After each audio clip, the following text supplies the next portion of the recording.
Add excitement to your holidays with Ohio Lottery Holiday Scratch-Offs, including $1 holiday cash and $5 holiday lucky times 10, or Holiday Bonus Millions with a 200 times multiplier and a $2 million top prize. Plus, enjoy second chance drawings where you can win 10 times, 100 times, or 1,000 times the price of your ticket. Scratch-offs make the perfect gift, and best of all, there's no wrapping required. Lottery players are subject to Ohio laws and commission regulations. Play responsibly.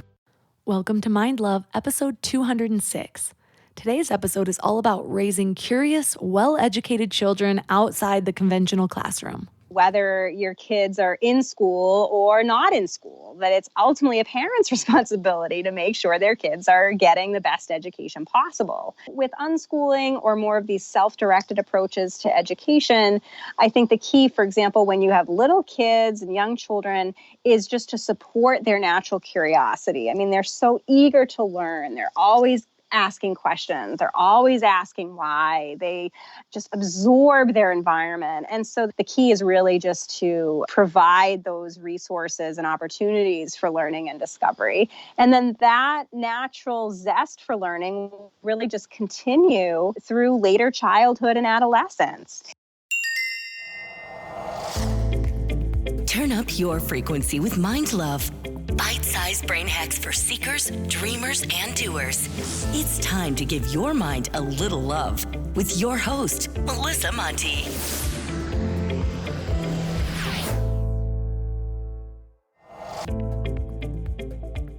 Hello, loves. If you have not subscribed yet, please hit that cute little button, especially right now because we are in the middle of Parenting Month. Subscribing, sharing, and 5-star reviews on Apple Podcasts are really a great way to give back if you love the show. They help the show climb the charts, which helps me get even better guests. Today, I want to share a review from Allie B220, who says, "This is the best podcast out there. I work from home and love listening to Melissa and her guests on Mind Love while I work. I love how each episode can give you a new perspective on life. It's just so inspiring. Definitely a must listen." Well, thank you so much, Allie. If you want a shout out on the podcast, be sure to leave a 5-star review on Apple Podcasts. I read every single one and they totally light up my day. Also, I'm adding some testimonials to my website, so if you do leave a 5-star review or if you already have, please send me an email at melissa@mindlove.com with your review and a headshot or a photo of you, and I can add you to my website. First of all, happy November, everyone. It's a really special month because I've decided that this is going to be Parenting Month.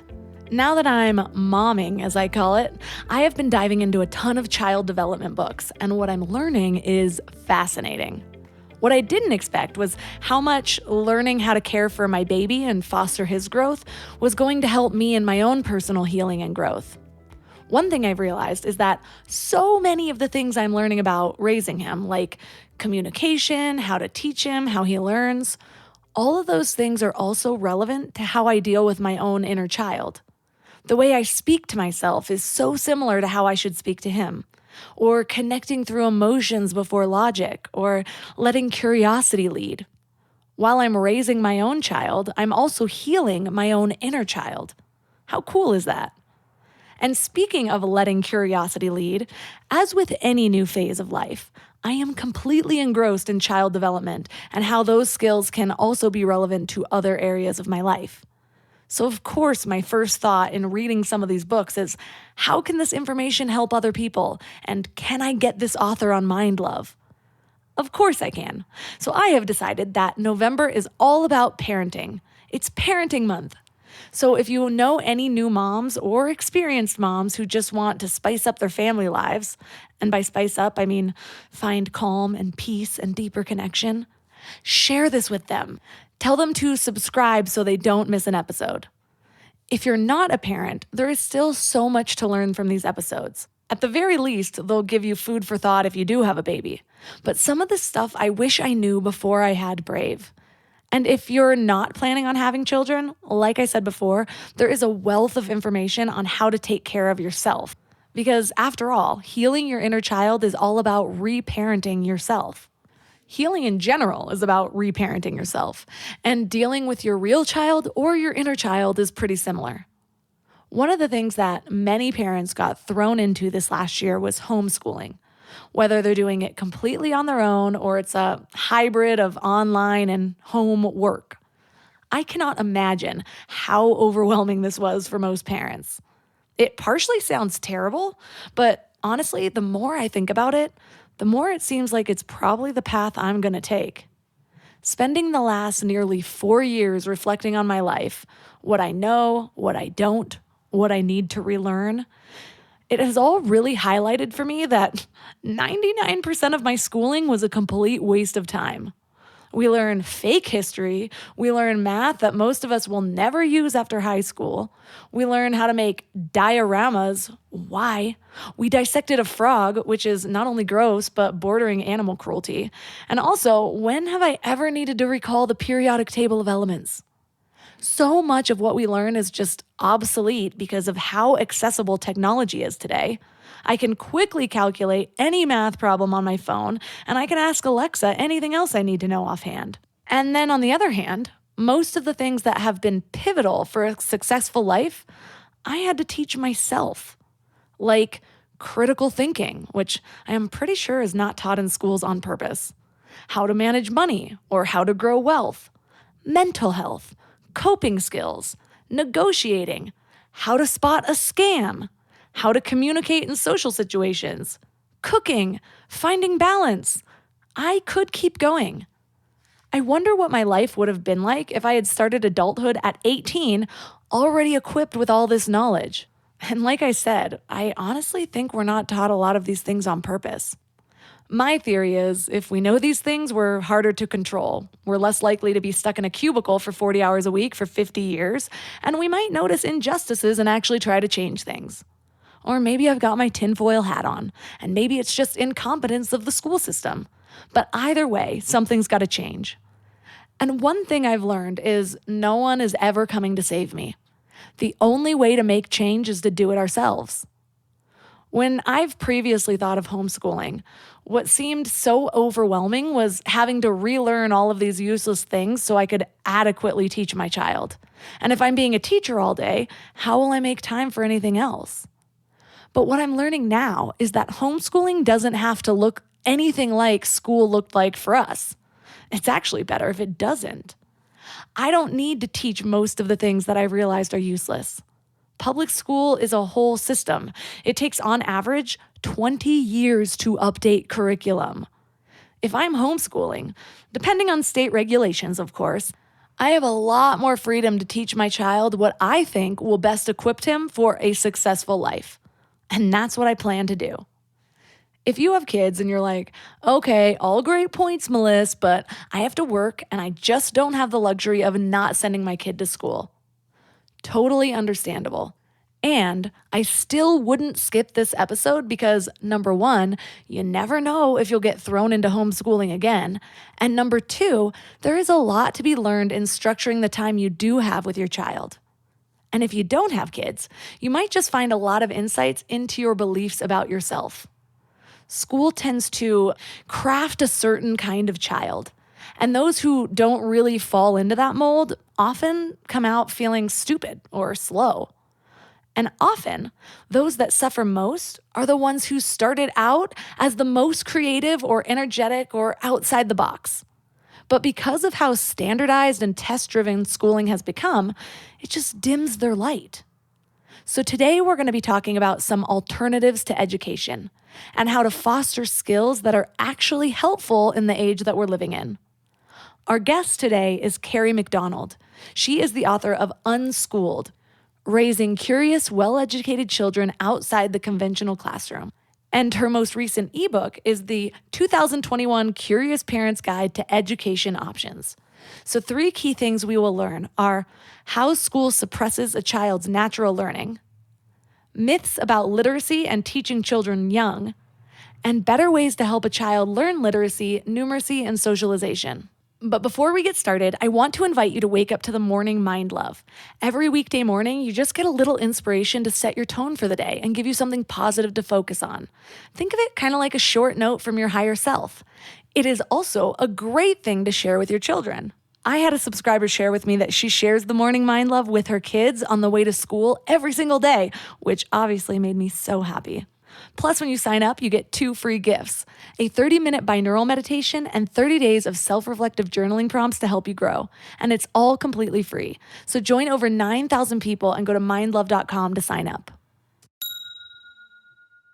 And now let's welcome Kerry McDonald to the show. It's great to be with you, Melissa. Thanks for having me. So what is unschooling and what led you to develop this idea? I define unschooling in my book, Unschooled, as disentangling education from schooling. And so thinking about schooling as one method to be educated, certainly the most dominant method in our culture today, but not the only one, and I argue not the best one for the realities of the 21st century innovation era. We have an industrial model of conventional schooling that dates back to the 19th century and hasn't really changed all that much in 165 or so years. And yet we have a society that's increasingly technologically enabled, much more global, much more interconnected, and an education system that really doesn't tap into sort of the human qualities essential for success in today's world that really distinguish humans from robots, from sort of human intelligence, from artificial intelligence. And so I talk a lot in the book about self-directed education and this idea of encouraging children and young people to pursue their passions and cultivate their interests from early childhood on, instead of imposing kind of this top-down vision of learning. And it's much more about organic, self-driven, self-motivated education. So when you look at these 2 types of education versus schooling, what is the difference between the 2 in both generally and then also how maybe the general masses perspective of them are? I think when we think about schooling, it's something that is done to someone. It's more of this external force. It's top down. It's typically coerced. It really takes the free will out of learning. And unschooling would be the opposite of that. It would be re-injecting free will into education. It would be acknowledging, for example, that young children are natural learners. They have this incredible zest for learning, imaginative, and love to explore and discover their world. And one of the things that psychology professor Peter Gray from Boston College, who wrote the foreword to my Unschooled book, says is those natural drives for learning don't sort of magically turn themselves off when a child turns 5 or 6 years old. We turn them off with our coercive system of schooling. And so the idea with unschooling is to allow that natural creativity, curiosity, and those natural drives for learning to continue unfettered throughout later childhood and adolescence, and continue to provide support and encouragement and resources and tools for learners, but don't all of a sudden impose sort of this top-down external vision of education on learners. I had a baby last year, so I am now... Congratulations. Thank you.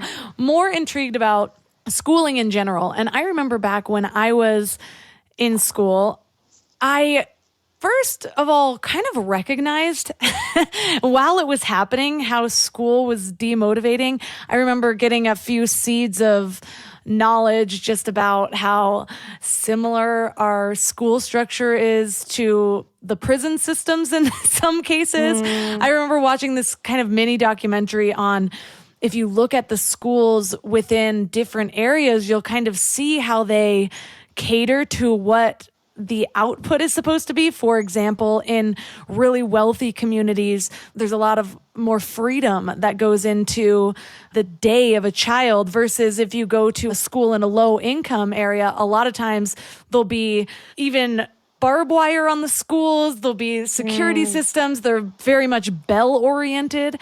And so I'm curious, what have you learned about schooling in terms of maybe how they're trying to craft an individual to sort of be another hog in the system, if that makes sense? Right. I don't know if you're referring to the War on Kids documentary by Kevin Solling. I talk about him in the documentary in my book, and he makes the case much like what you are saying about school as prison, and uses these examples of kind of comparing minimum security prisons to conventional, typically urban, high schools with metal detectors and backpack checks and kind of this elimination of privacy and autonomy. And back to Professor Peter Gray, he also makes this comparison between conventional coercive schooling today and prison and says, interestingly, if you look at two of the places that have the highest level of bullying, it's prisons and schools. And it's exactly that lack of free will, that lack of autonomy, the inability to exit. The freedom of exit is non-existent in both of those settings. And that leads to despair in all kinds of ways and often manifests through bullying. I think it's a really sad commentary on our education system that as we really need humans to be so much more inventive and imaginative and really use those incredible skills of human ingenuity and discovery to meet sort of the realities of the 21st century, we end up sticking kids for most of their childhood and adolescence into these kind of industrial schooling models where, like you say, you sort of become a cog in the wheel, set up to sort of help students be factory workers in the 19th century as part of the Industrial Revolution. And it's just simply mismatched to the realities of today when we don't need so many people working in factories. We need people being the ones to program the robots and to think of creative solutions to the big problems that we face. So what is it about schooling? We've kind of talked about how the structure itself might create a certain kind of child or create despair, despondency that leads to behaviors. But what is it about academic schooling that tends to suppress a child's natural learning or hinder their creativity?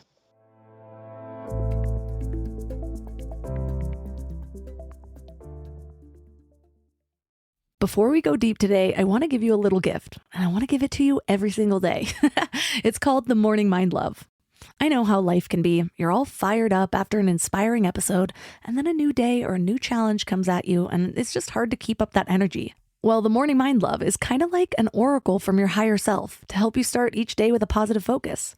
Plus, when you sign up, you get 2 free gifts, a 30-minute binaural meditation and 30 days of journaling prompts to help you remember who you truly are. And it's all completely free.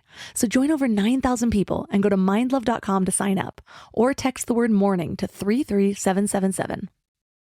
Let's talk about legacy for a minute. We're all working so hard on personal growth and building better lives and creating something meaningful. But how do we protect everything we're building? Look, I know life insurance isn't the sexiest topic, but it might be one of the most loving things you can do for your family. We kept putting it off. It's funny how things never feel like a priority until you need it, which is the total wrong way to approach life insurance. But now that we have kids, there is no way I'm taking a chance that they won't be taken care of if something happens to me. So suddenly, this was our number one priority. And SelectQuote makes it surprisingly simple. They're one of America's leading insurance brokers with nearly 40 years of experience helping over 2 million customers. What makes them different is just how personal it is. Their licensed agents take the time to understand your specific situation so that they can find you the right coverage. We're talking 15 minutes to get exactly what you need. And I love that they actually reward you for all the self-work you're doing. So if you're in good health, you could get same-day coverage for up to $5 million. No medical exam needed. And it's way more affordable than you might think. Coverage up to $1 million could cost as little as $20 per month. So get the right life insurance for you for less at selectquote.com/mindlove. Go to selectquote.com/mindlove today to get started. That's selectquote.com/mindlove.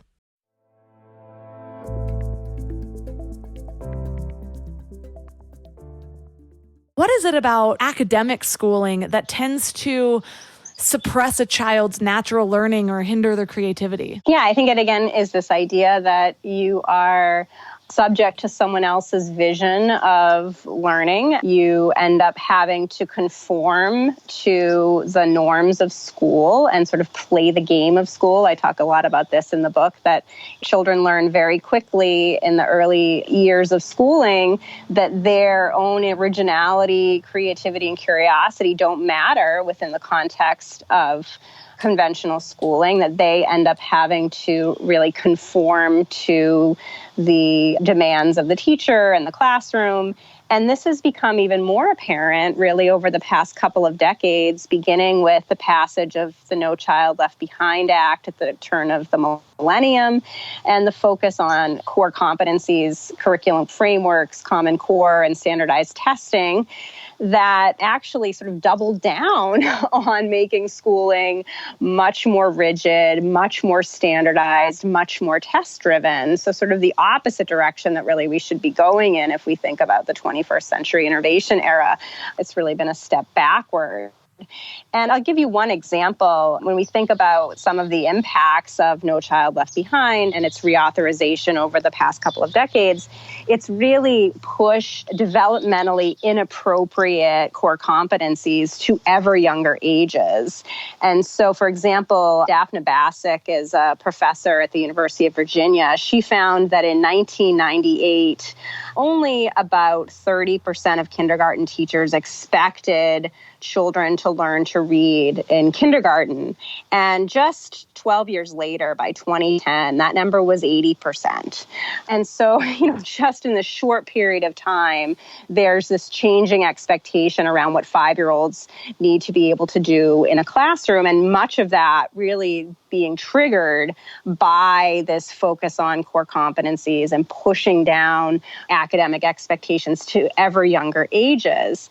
And as a result of that, we end up seeing some real harm being done, particularly for younger children, and particularly at the kindergarten level, when we're sort of expecting these little 5-year-olds to learn to read. And there's a really fascinating study that some Harvard researchers did back in the fall of 2018, where they looked at various states that had a September 1st kindergarten cutoff age date. So if you turned 5 by September 1st, you could enroll in kindergarten.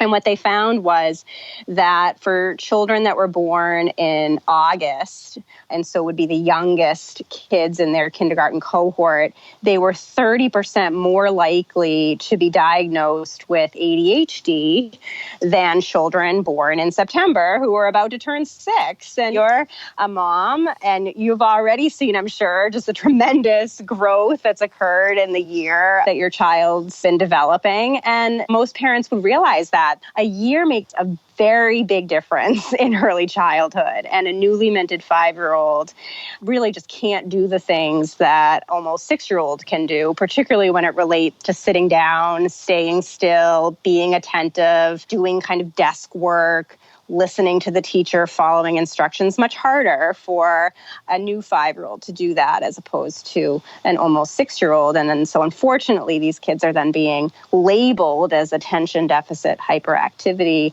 with attention deficit hyperactivity disorder, in many cases then medicated for this. The researchers found that it was heavily leaning towards boys being the ones that were labeled with this. This was coming directly from teacher observations. And in reality, it was just a developmental mismatch. So that's just one example that I find really heartbreaking about the ways in which standardized schooling can really have a harmful impact on children. Yeah, I was recently reading some studies that kind of blew my mind. But on the other hand, it's like sometimes I'll read things that goes against everything I was taught, but then it just feels so right. It might be like, I'm like, oh, I know this is true. And two of them were, the first one is, I know that in the US, we place such a heavy emphasis, and it's almost like we like get our rocks off when our kids develop faster than they should. I've seen different friends with the young kids that are like posting how their child is reading already at the age of 3.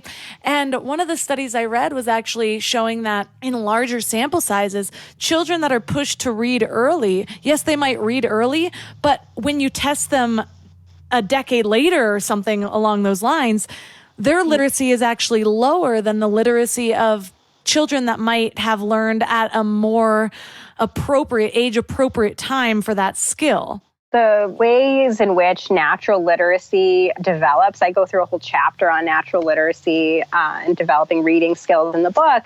It's really sort of a bell curve. So if you look at studies of kids who've learned kind of naturally outside of a conventional school environment, the typical age for reading proficiency is about 8.5 years old. And of course, now we're increasingly pushing that reading expectation down to 5-year-olds, which is really just at the short end of where we would expect kind of this natural bell curve of reading to occur. And similarly, you'll have some kids that won't really read proficiently until they're maybe 10 or 11 even, which is just, again, really not acceptable within the kind of standard schooling framework. But it has nothing to do with the child. The child's just learning on a different timetable. It's really this imposed structure on that child that, you're right, could really impact their learning, their self-perception, their adult literacy skills. I have a story in the Unschooled book of a parent of a grown unschooler who was a very, very late reader. And the mom was really reticent to sort of label him as a late reader or have him tested for various reading deficiencies when he was young, because she just felt like he was doing all of these other things. For example, he was an incredibly talented actor and was engaging in all kinds of live performances and was really thriving on that, really focused on that. And she saw all these other ways in which he was flourishing. And she just felt like, well, the reading will come in due time. And sure enough, it did. And he ended up being a very late reader, but also very, very quickly became a very proficient reader. And as of the writing of the book, he was in med school. And she even said, she's like, if he had been labeled as somehow reading delayed or reading deficient or was learning within this kind of conventional environment with all of these external expectations, she said, I don't think he would have really had the audacity to go to medical school, that he would have internalized very early on that he was somehow not a good student or not a good learner. Instead, the opposite occurred. And so I think that gets to a piece of it, too, that you kind of talked about briefly prior, is parents thinking about what their kids are doing and how they may be accelerating in certain areas. Well, I think the ways in which children develop, there are some things that kids are really thriving at different stages. It's just that within the context of schooling, we have a very narrow focus on the things that we value, and we really ignore some of these other wonderful gifts and talents kids could be developing at different times. I know somebody personally who is one of the smartest people I know, and he always tends to call back on an insecurity of his is around speaking. And it's because when he was a very young child, he had to take speech class to learn how to say his R's and his L's, which is just so funny because when I hear him talk, he's so engaging. And so I'm always reminding my friend, I feel like you've just internalized this thing that maybe, isn't actually a big deal because you're a great speaker. And I can see that a part of him knows it, while a part of him just can't really let go of that because of the age that it happened in his development. And another interesting study that I was reading was something that snapped me into place as a new mom. There was a study that I read where 2 groups of children were basically given toys. And in one group, the researchers showed them how to use the toy. And in the other group, they just gave them the toys and let them do whatever. Well, in the group where they showed them how to use the toys, the child immediately started playing with the toy in the correct way, but they played with the toy for a shorter length of time than the kids that were just following their natural curiosity with the toy. And I noticed as a mom, with my 6-month-old, there were a few times that I would be like, oh no, just do this. Here, you spin this way. And I stopped doing that ever since and just instead give him the toys and have him learn how to use it. But I'm curious, from your perspective, why is it that this would be the case? What is it about that natural curiosity that leads somebody to play for longer versus, hey, let me save you the time and show you how this works? So you may be referring to 2 research studies that I write about in the book, one from a group of researchers at MIT and one from a group of researchers at the University of California at Berkeley. And they did exactly this. They took these groups of 4-year-olds and separated them into separate groups with a toy. And you're right, the groups that were sort of top-down taught played with the toy less often. But there was actually some other interesting features with that too. Namely, the groups that were kind of had this direct instruction and were told exactly what the toy could do mimicked the teacher and did exactly as they were taught, but they didn't discover all of the other functionality associated with the toy that the non-taught group did discover on their own. And I think that sort of speaks to kind of this larger point that when we're so focused on top-down instruction and checking off boxes and meeting these specific academic expectations, we sort of lose sight of originality and creativity and discovery that can kind of naturally happen in these peer groups. I think that's just a perfect example of what we're seeing in conventional education today. In the last year, most people were kind of forced into homeschooling in one way or another. And I know for some people I've spoken to, they were worried that their child was going to fall behind. And other people kind of embraced the opportunity. I even know some people who have now switched totally to homeschooling. But I remember when I was in school, 3 of my cousins were homeschooled. And I remember just the general consensus of like the response of people would be like, they're not going to be very well socialized. And now looking back, these are adult cousins of mine and they have no problems with socialization. So I'm curious what your finding has been with socialization and homeschooling. Is it a problem? Do you have to find other ways to socialize, or do they even come out on top in that regard? Let me answer that in sort of 2 parts. The first is to talk a little bit about the trends we've seen with homeschooling over the past year. And the second is to answer more directly your question around socialization. Homeschooling has been growing by leaps and bounds really over the past couple of decades. The homeschool population has become increasingly reflective of the larger American population and demographically since the pandemic began in the spring of 2020 and schools shut down. So according to the most recent data out of the U.S. Census Bureau, they found a doubling of the independent homeschooling rate in 2020 alone to now more than 5 million students being homeschooled in the U.S., which is more than 11% of the overall school-age population. And one of the really fascinating data points that the U.S. Census Bureau revealed was that the biggest driver in homeschool numbers in 2020 was the number of Black homeschoolers that had a 5-fold increase in homeschooling numbers from the spring of 2020 to the fall of 2020. And really, these numbers don't seem to be letting up. If you had asked me in June, I would have probably said be a little bit of a dip, that some of these kids would go back to classrooms now that they're mostly opening for full-time in-person learning this fall. And that simply isn't the case. That continued concerns about the virus, as well as school pandemic policies and various, depending on which side you're on as a parent, on mask mandates and so on, it's really leading a lot of parents to pull their kids out of district school for continued homeschooling. So in 2020, the overall public school population declined by 3%, and I think we're going to continue to see that.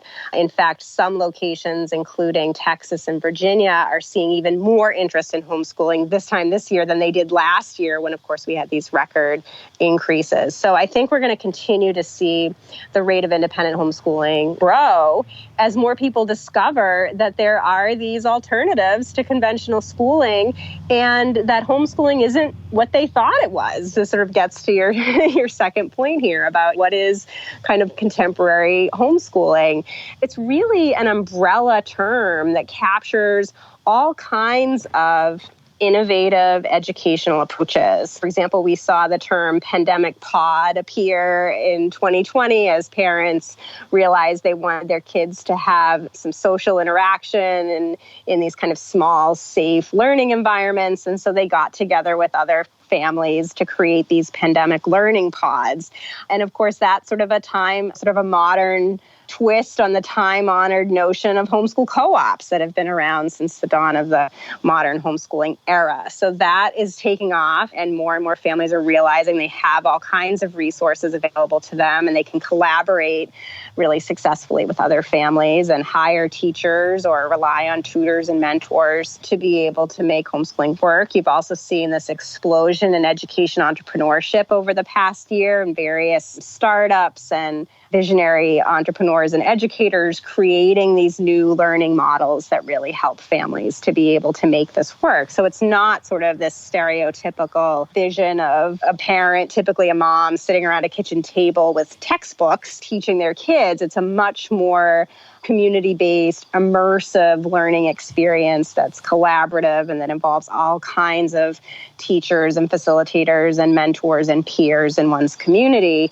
And that gets, I think, to your larger point about socialization, that even before the pandemic hit, homeschoolers were incredibly connected and really engaged in their communities, really immersed in the people, places, and things around them in meaningful ways. In some ways, you could argue even more than kids that were in school, because schooled kids go to the same building every day with the same sort of static handful of teachers and the same age-segregated group of peers doing the same standardized curriculum. And homeschooling was much more immersive and involve kind of all facets of one's community and extracurricular activities and so on.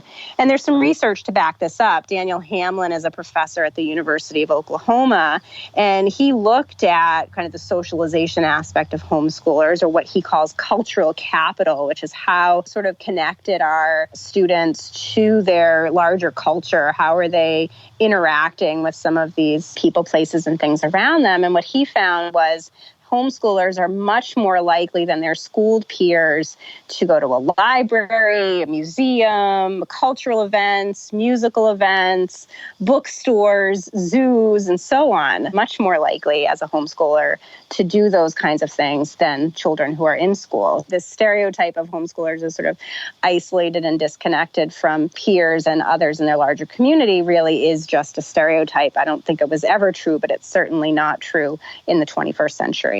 One of the things that I need to rephrase this sentence, because I was going to say one of the things I've started to question, but I feel like when I start to question something new, it inevitably leads to an entire rabbit hole of other things I'm going to question. And when I was reading your book, you actually summed up my thoughts so well. You're like, get ready to question everything. And so I'm curious, through homeschooling or through even questioning what our standard school is, what other things has that led you to start questioning that maybe we can redefine through the experience?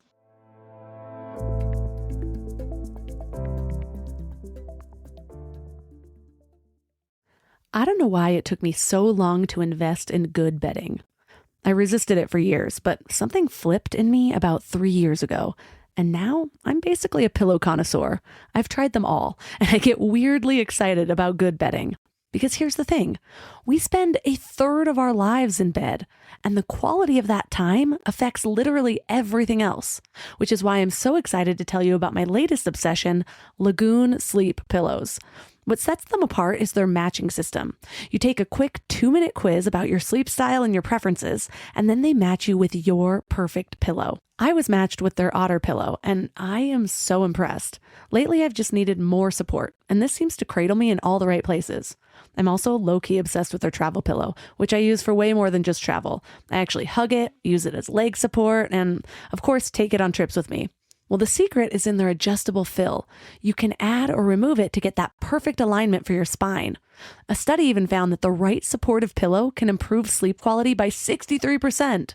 And Lagoon lets you try their matched pillow for 100 nights risk-free. Free returns, no questions asked. Falling asleep has never been easier. I toss and turn less and just wake up feeling refreshed every morning. Go to lagoonsleep.com and take their awesome 2-minute sleep quiz to find your match. Use the code MIND for 15% off your first purchase.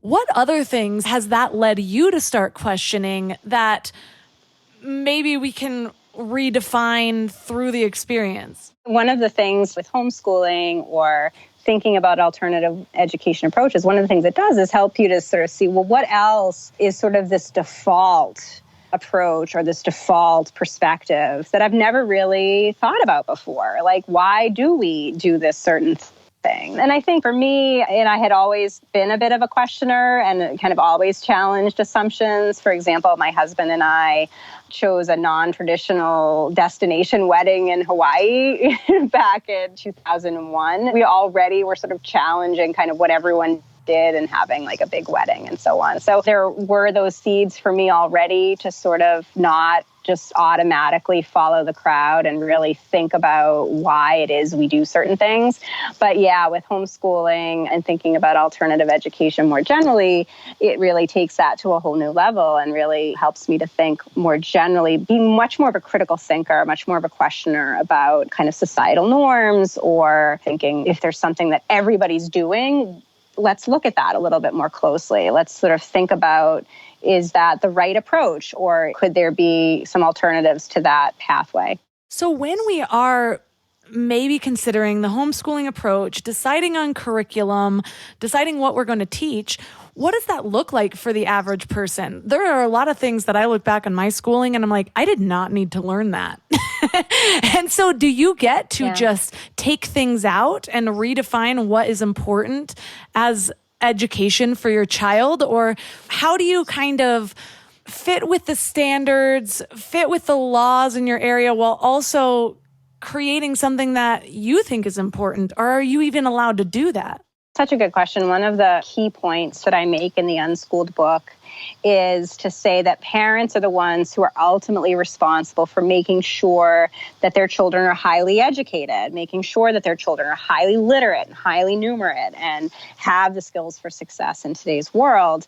And I argue that that's true whether your kids are in school or not in school, that it's ultimately a parent's responsibility to make sure their kids are getting the best education possible. With unschooling or more of these self-directed approaches to education, I think the key, for example, when you have little kids and young children, is just to support their natural curiosity. I mean, they're so eager to learn. They're always asking questions. They're always asking why. They just absorb their environment. And so the key there as a parent, or if you're creating one of these kind of self-directed learning spaces that I talk a lot about in the book, the key is really just to provide those resources and opportunities for learning and discovery.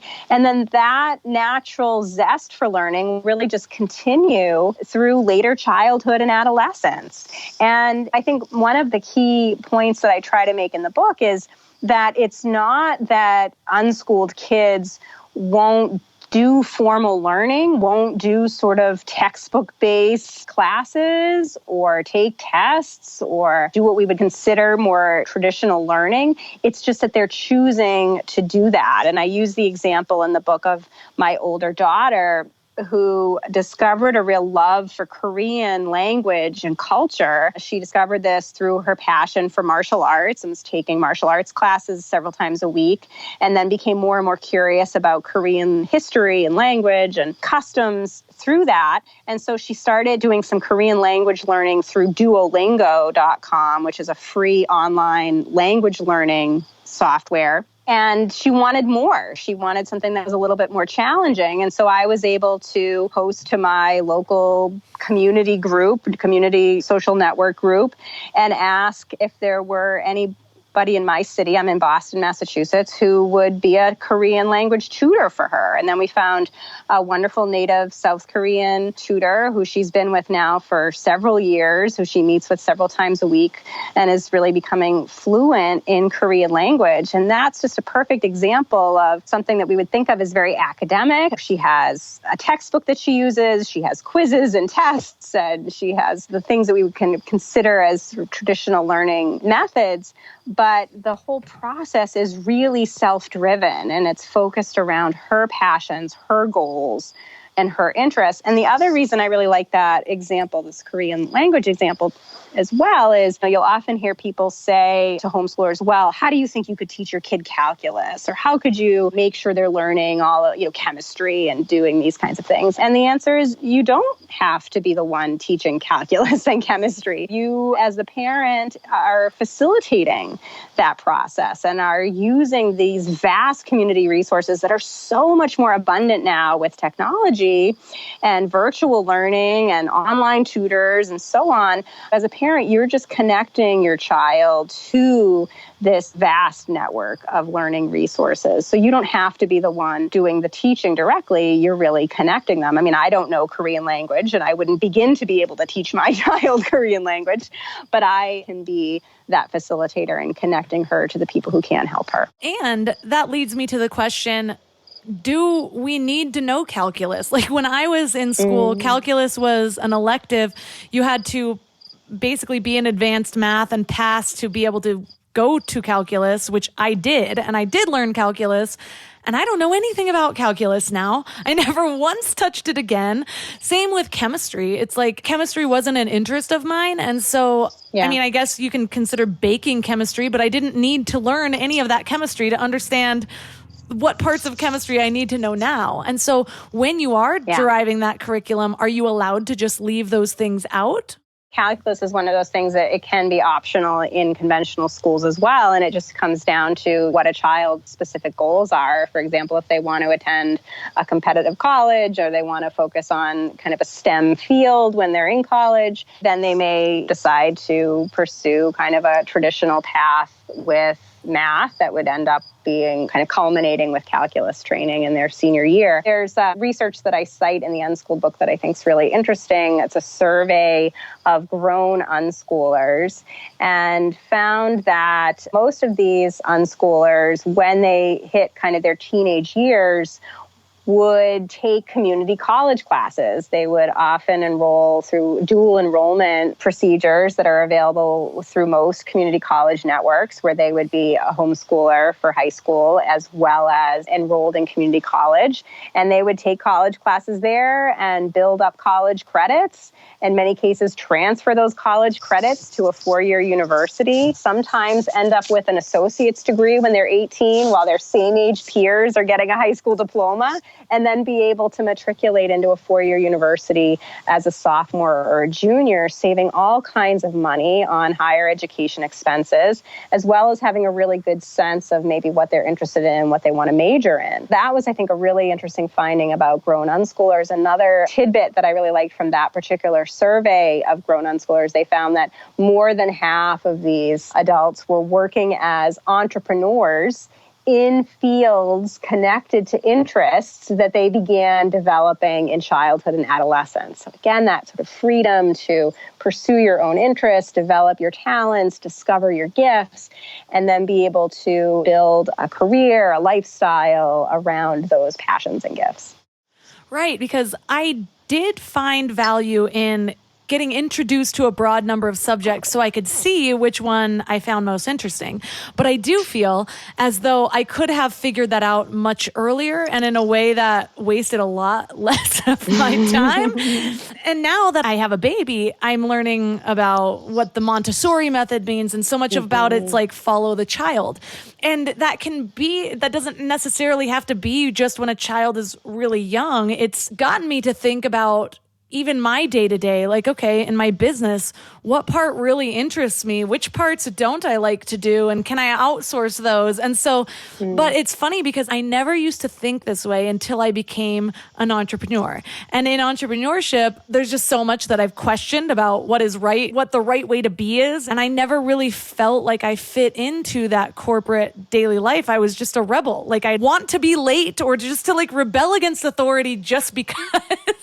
And so I'm like, okay, maybe I have a different path that's more right for me. And instead of feeling like, oh, maybe I'm just not meant for success, when I started to follow my own passions and follow my own curiosity, I changed the way I viewed myself because I'm like, oh, it wasn't me. It was the structure. And so to have this option of really just questioning what we think is the right way to be in this world is really important. But as I'm coming up on this idea of probably homeschooling my child, there's other questions that come up. Like we've talked about how there's so many more resources because of technology. But then there's this other camp in my head that's like, oh, you don't want to have your child reliant on technology too much because then that makes them overstimulated and all of these other downsides. And so when you're homeschooling, how do you balance a healthy use of tech? For example, my husband and I are very tech oriented. And so we're probably going to introduce our child to coding and building a website.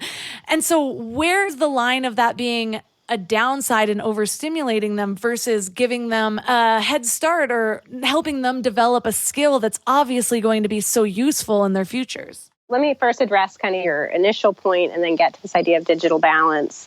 The first point, I think, is really about, this past year in particular, I think has been eye-opening for a lot of parents and a lot of us more generally. We've really been through a lot in terms of the pandemic response and really questioning how we're living our lives and some of the choices that we've made, and maybe have made some shifts as a result of that. But one of the things that I think that the past year has really done is open up the idea of freedom and flexibility for not only a lot of us as individuals, but for our kids as well. So if we think about teleworking or remote working has become much more widely accepted. You see even large Fortune 500 companies suggesting that this kind of hybrid workspace or remote learning will be much more widely embraced going forward, even when the pandemic ends. And so I think a lot of individuals, and I crave and demand a lot more freedom and flexibility in my work life. And I want to grant that same freedom and flexibility to my children in their school life. So it's really, I think, challenge this idea with work that we have to be in the same building 5 days a week in those cubicles, kind of doing this traditional work. And the same then is true for school. Why would I require my kid to be in the same building 5 days a week in this sort of conventional classroom? And so I think there's been a lot of opportunity to really challenge assumptions around education. And then, as I mentioned earlier, so much more education entrepreneurship sprouting, so many more resources and learning models for families that enable them to balance work and homeschooling and family, and also really find the best educational fit for their kids that might be outside of kind of a default district school assignment. So that's sort of the one piece. I think the idea with digital balance is something we all maybe have to find as individuals, and each family will have different comfort levels around how much screen time is too much and kind of what is the technological embrace in that particular family. And it will vary, again, based on family values and perspectives and all of that. I think that the fact that we can leverage technology in many ways to connect our kids to these incredible resources doesn't overshadow all of the kind of community-based resources that also exist for our kids through the homeschooling community and through our communities more generally. Think of sports and extracurricular activities and arts and culture and all kinds of enrichment experiences that exist in our local areas. Those are really important for our kids as well. And we're able to, I think, make the time perhaps even more doable for homeschoolers because we have some more of that freedom and flexibility to really become more immersed in our communities and build relationships with people around us. I don't think that we need to be heavily reliant on technology as homeschoolers. We can take the best of the abundance that's now around us digitally, but also really look to these incredible real-world resources, analog resources, if you will, that are around us and that can enrich our learning. And then, like I mentioned previously, too, you have community college classes, for example, for more high school or teenage homeschoolers that, again, would be in-person learning experiences, but driven by the learner, him or herself. Well, thank you so much for everything that you've brought to this conversation. It is so timely for me. I mean, I guess I picked up the book in time for me. but there's, I think, also just the changes that are happening in our world. It's a timely conversation, a timely topic. And so for listeners that are interested in learning more about you and your book, Unschooled, which I found to be a great resource for all this, where's the best place for them to connect with you online? The best place is to visit me. I'm a senior education fellow at the Foundation for Economic Education. So you can visit my website at fee.org, fee.org/Kerry, Kerry. There you'll see a link to my book. You'll see all my recent articles. You'll see links to all my social media accounts. You can go ahead and send me an email. So fee.org/Kerry.